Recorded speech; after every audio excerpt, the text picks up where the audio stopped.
Hey guys, welcome back to the Kool-Aid Podcast. Welcome back to season 2 of episode 76. Welcome back to a new episode. On today's episode, we're going to be giving our basically a preview for the Barcelona versus Sevilla game. We're going to be giving our thoughts on that game. It's another huge game. Like so far, we've been having big games after big games after big games. Yeah. But let me introduce Alex. Hey guys, what's up? All right. Guys, as always, I post a link on Twitter. When you guys want to join, you're always welcome to. Just click on the link at Kool-Aid Podcast 10. You click on the link and you can basically join. If you want to like basically talk with us and discuss with us, you're always welcome to. You just click on that link and you just join. And it's always great having more people to basically talk about the game. But Alex, tomorrow we're playing against Sevilla, a team who are currently in 14th. Let me actually share my screen right here. So as you can see right now, Sevilla are 14th. They're 2 points off of the relegation zone. They have their last 2 games wins. In the last game, 5 games in La Liga, 3 wins, 1 loss, and 1 draw. They're fighting for Yeah, relegation. they're definitely they're definitely a team that struggled this season, and it's something that we don't usually see from them. They're I usually think a that's like a huge understatement because this team was up there basically competing for the Champions League. And look, well, not competing for the Champions League. I mean, they have the Champions League spots. right. But No, look at where and they're at now.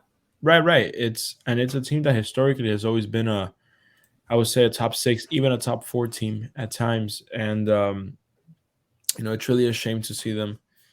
Even as someone who's I wouldn't say neutral because they are rivals at the end of the day, but even as someone who's Yeah. not a supporter, I think it's a shame to see a team with so much history playing that poorly. But nonetheless, we can see they've won their last couple games. And that's the beginning of something, right? It's a team that, yeah, they've been struggling, but the past few games they've had pretty good form. So it's always Mm-hmm. a thing to look out for. Also, we know this mid-table to low-table teams are always teams that are going to give you a hard time. Usually, um, they tend to be the easier games because they're in that spot for a reason, right?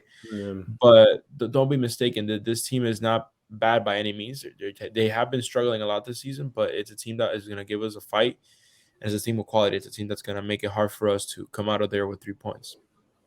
Now, No, wait, hold up. When I look at Sevilla, I don't mhm. think that this is like a typical like bottom half team because they're Well, no, they're not. not. They're not. They're They not a park the bus no, type of team. yeah, Right. exactly. So I feel like Sevilla are gonna go at us because the games Of against Sevilla are always so difficult. And we have to think back course. um to the start of the season when we beat them 3-0. That was a very tough game. That was a game where we won 3-0 away from home, where Lewandowski scored, where Rafinha scored, where Eric Garcia scored. It was a very tough match, and there were some shaky moments there where like we could have gone behind. And the Sanchez Pizjuan is never an easy test, and the test in the Camp Nou is not going to be any different. And when you look at the table, we're only 5 points behind. No, we're only 5 points Ahead. ahead Yeah. of Real Madrid. Right. I mean, and I wanted to. That's what I was gonna say. Before you talked, that Sevilla is a team that's not gonna park the bus. They're a team that, like how you said, they're gonna go at it. They're gonna give us a good fight. And like I said, they've won their last 2 games. That starts to build their confidence. That gives them a good feeling of, hey, we're not gonna get relegated. We're gonna move up in the table. Hopefully, finish in the high mid table. So it's historically it's a great team, and it's a team that I think is gonna bounce back after this point in the season. Now, hopefully not against us, right? But no, for sure. I think without a doubt, um, it's gonna be a good game tomorrow. But talking now about us, we have to go in there with the mindset we're only 5 points ahead. It's not we're 5 points ahead. It's we're only 5 points, right? Yeah, exactly. Madrid is obviously they're a great team. They have great quality behind them, and you know, yes, they form wise they haven't been great as of late. They've won they've won their recent matches, but it hasn't been anything like phenomenal. I Bro, think. No, yeah, I mean Real Madrid have well, they are improving with Ceballos, for example, in the midfield with more protagonism given to Right now, Camavinga. now we said this. They have the I think they have the issue that they have a combination of an aging squad with not all of them, of course, right? The young players, there's some young players there that are they're delivering pure quality, but they have a young old squad with some inexperienced youth. You know, it's also like Yeah, unbalanced in a bit, right? We have players like Camavinga, who I don't think he's some people call him a mid player. I don't think he's that at all. I think he's a good young talent, but um, I think he still has a way to go to get to a level where he can be competing within that midfield as a starter.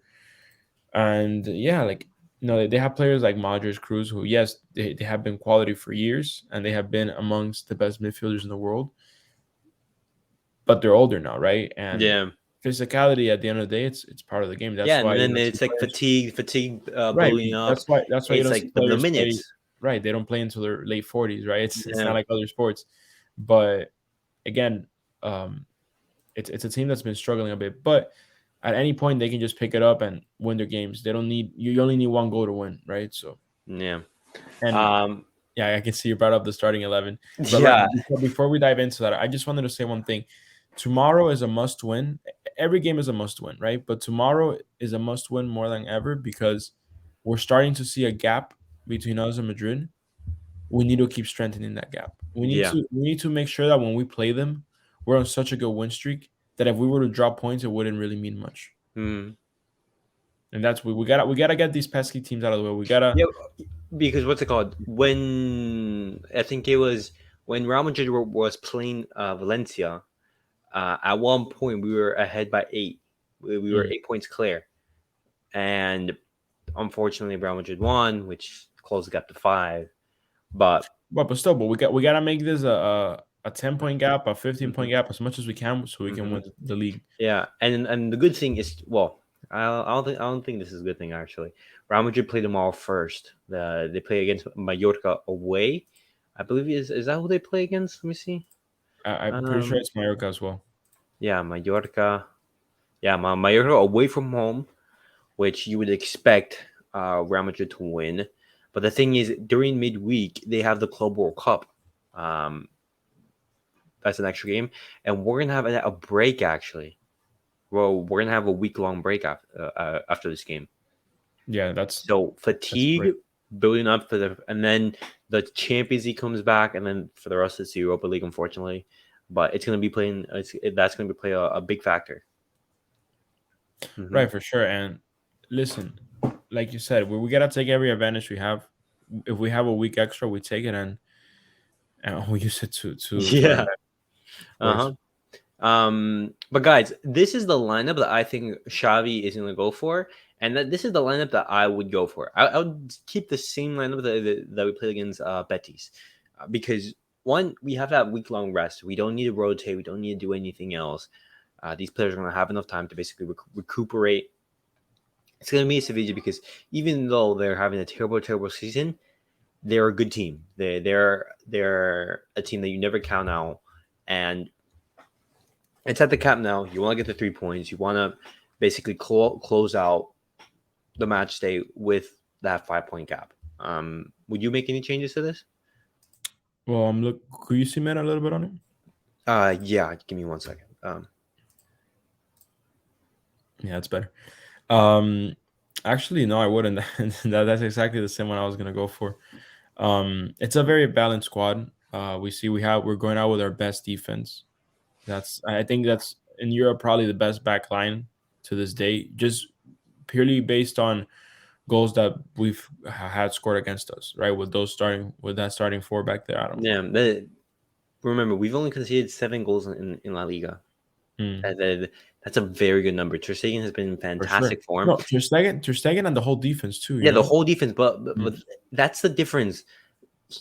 Big and good defensive center backs make. For example, Araujo. This is such a shame that these players were injured for those important Champions League games, because they if these players were fit, we could have still been in the Champions League, Yeah. and we wouldn't have been in Europa. Well, but that's why we're gonna get it next season, of Here we course. are. We are. Yeah. And yeah, the midfield. again, I'm not a big fan of using the four-man midfield um for games that aren't a must. Like, well, I mean, every game's a must win, but like I don't like using that for the games that are not big profile games. We're not playing like a Madrid. We're not gonna play a Manchester United in the Europa League, right? No, but this But is like those type of games. well, no, yeah, but you know what I mean, right? I'm talking about Yeah. facing a very strong opponent in form. But either way, Okay. Yeah. we can't play with a three-man up top because we simply don't have the wingers for it right now. And to be quite frank, I think this is the formation that's worked out for us best to this Mm-hmm. point. Yeah. And yeah, I mean, I think it's perfect. I think Pedri and Gavi have been phenomenal. De Jong's been good. Busquets is Busquets, Yeah. and Rafinha scored his goal, and that's a big booster in confidence. Lewandowski is he's Lewandowski. He's been scoring consistently Yeah. all His season. last game wasn't that great, but remember, Well, that's lack what one goal is what he match needs. sharpness. His job, yeah. Yeah, exactly. That's his job, basically, to score when we needed to, and he's done great. Yeah, he placed it well in the bottom corner. I expect the same from him tomorrow. Um, but yeah, overall, I think so. I'm feeling good for tomorrow. I think this is the best starting 11 we can go for, and I think it's the one we can expect.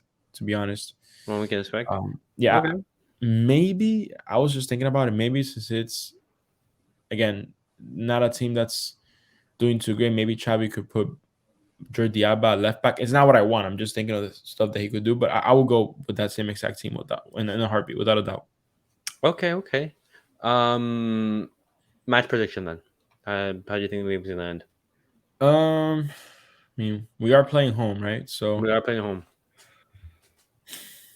and Barcelona hasn't been scoring a boatload of goals recently. I will actually go for a 3-0 us. 3-0. Okay. Yeah, I'm feeling good. I mean, we've been playing well. I know they've won. Like I said, I've been mentioning this a lot because it's important in the mindset of the players. They've won their last couple games, but it don't matter. I think we'll get a 3-0 win and we'll get the clean sheet. All right. Sounds great. I'm actually gonna go for a 2-0. I'm gonna go with a Lewandowski brace. I'm gonna Lewandowski go. brace. I'm gonna go with a Lewandowski brace assist from Pedri and Rafinha. Okay, I think both of these players are gonna play a pivotal role in this game, and I also think that Fernando Torres is gonna come in the second half, and hopefully he gives us a good performance. for sure. Um, well, Yeah. guys, And well, real quick before yeah, we cut it out though, if I what's had up? to give my goal scorers, I'm gonna go for two Lewandowski, one by Gavi. One by Gavi. Oh, Yeah, uh, he likes to score. So yeah, he does. Well, I mean, yeah. You're right. You're right. But guys, yeah, that was it for tonight's episode. As always, I post a link on Twitter if you guys want to join. Always welcome to, and it's gonna be nice to see some fresh faces. But as always, guys, like, subscribe, and comment, and we'll see you guys all on the next episode.